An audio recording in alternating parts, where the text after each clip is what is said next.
has more power to be able to go in that direction. So you don't need speed at that time. You need more power. So it's also the job of transmission to help.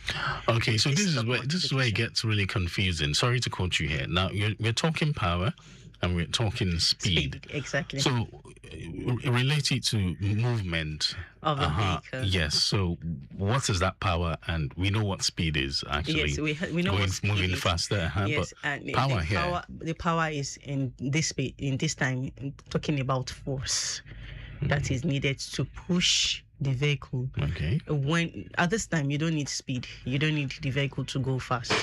You just need the vehicle to go in a very difficult situation. Let's say, like I said, uphill or going in a terrain that is very, very rough.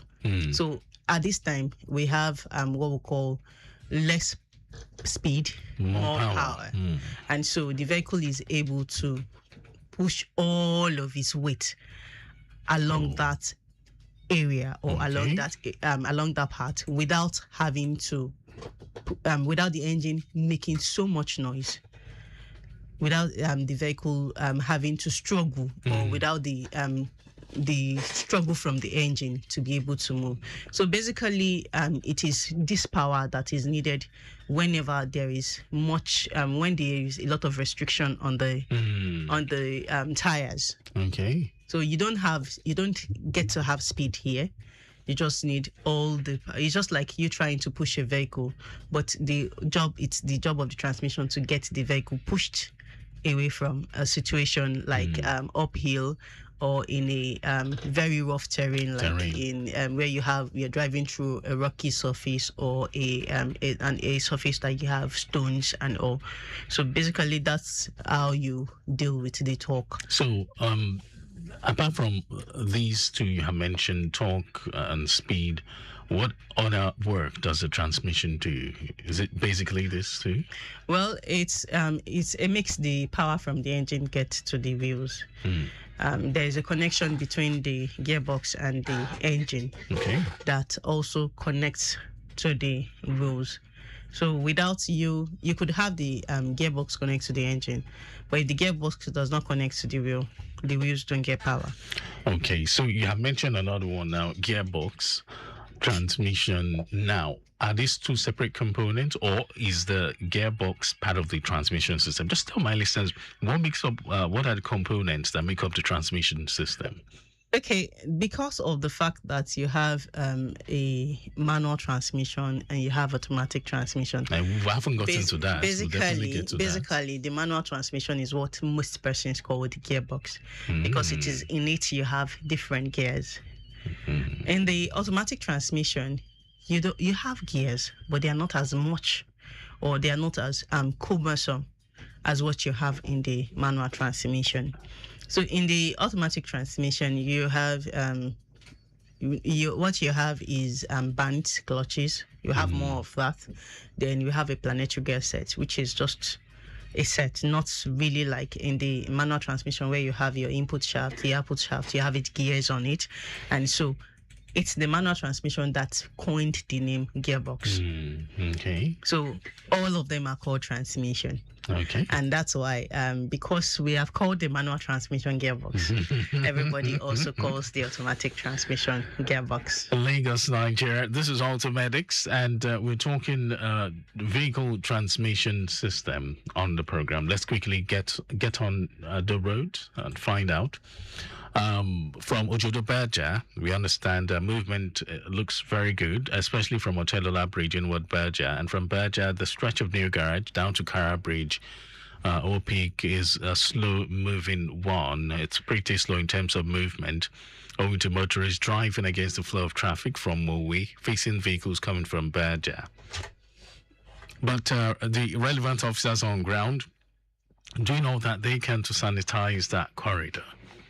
So that's just what's happening.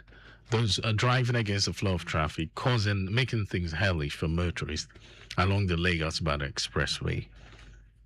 But then we would continue to beseech you to do the right things at the right time and obey the traffic rules and regulations. We have the officers on ground, obey them. They are there in your best interest. I will continue to serve you more helpings from that end, but let's take a detour to PWD, where we have recorded a broken down tanker. It's loaded with PMS. It has a rear tire problem, and it broke down in front of Air Force Base just by PWD. Well, it has been managed to a side of the road. It's not affecting vehicular flow in any way, but all hands are on deck to have it moved off as quickly as possible. All right, so back to the conversation. Let's see. Okay, so we're looking at the transmission system. So we now understand why one is called gear and the other is called automatic. You just asked why it's called gearbox, but they are all called transmissions. Yes. So for the manual, gearbox.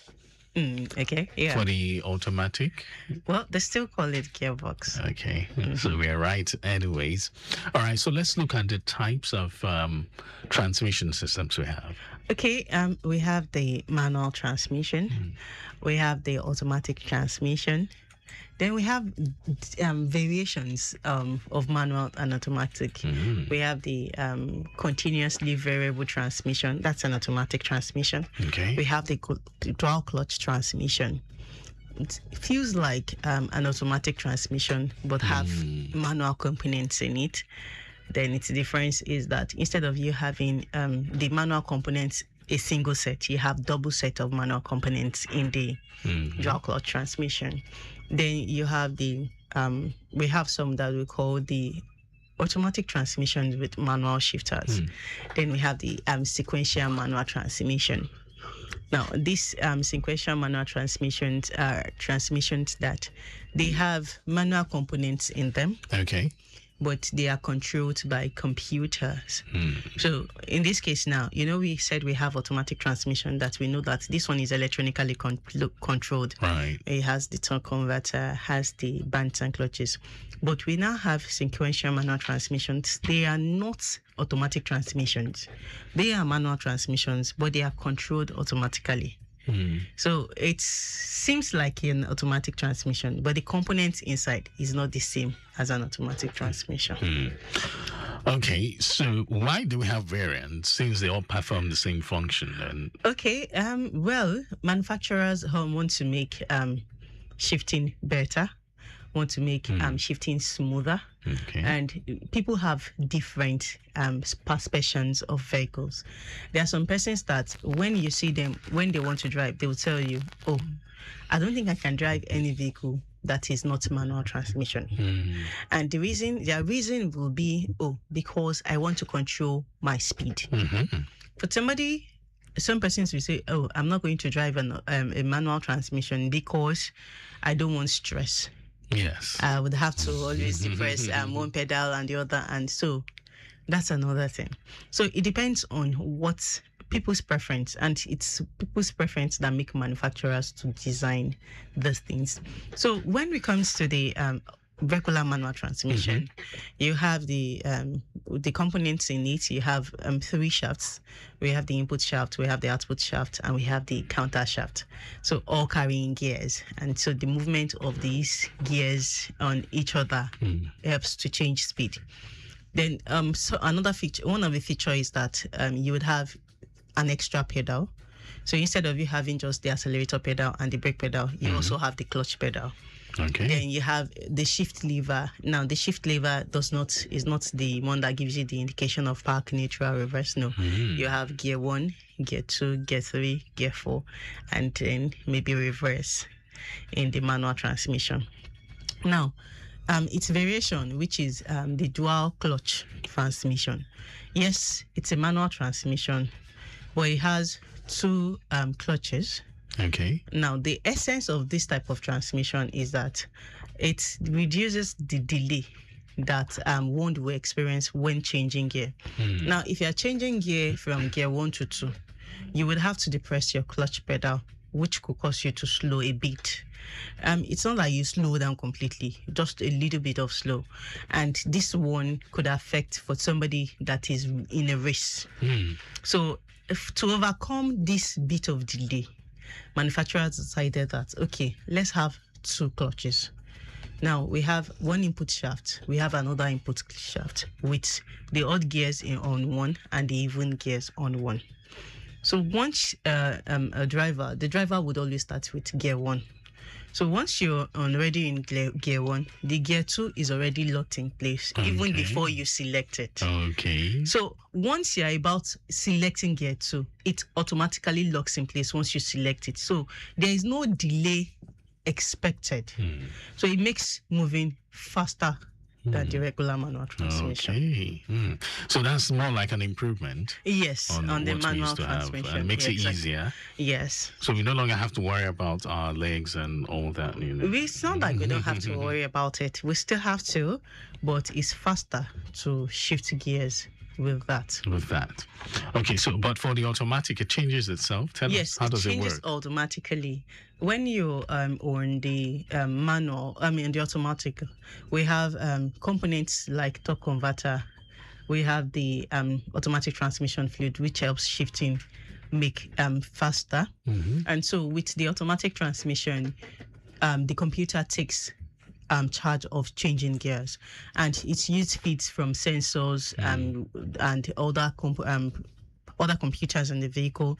Then the position of the vehicle tells the computer when to allow the gears to be shifted. But this there are some parameters that could affect the gear not to shift in time.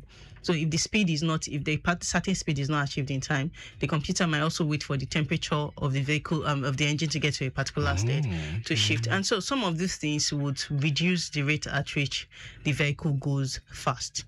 And that's why there are some persons that still believe that it's better to drive a manual than automatic.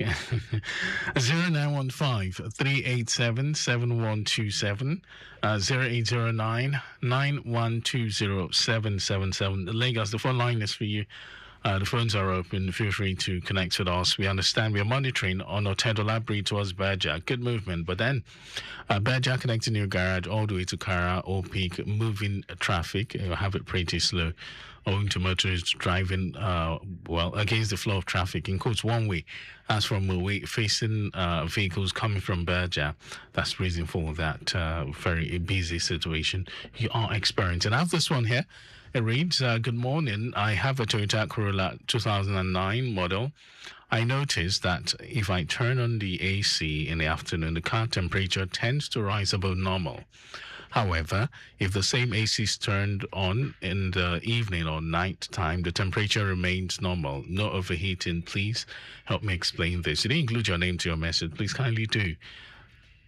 Okay, so if the vehicle is experiencing a situation like this, the weather is always hot in the afternoon, and so I think because of the weather that the vehicle, because of the condition of the environment at the time that the vehicle is being driven, it could trigger the temperature of the vehicle. So one thing that could happen that could cause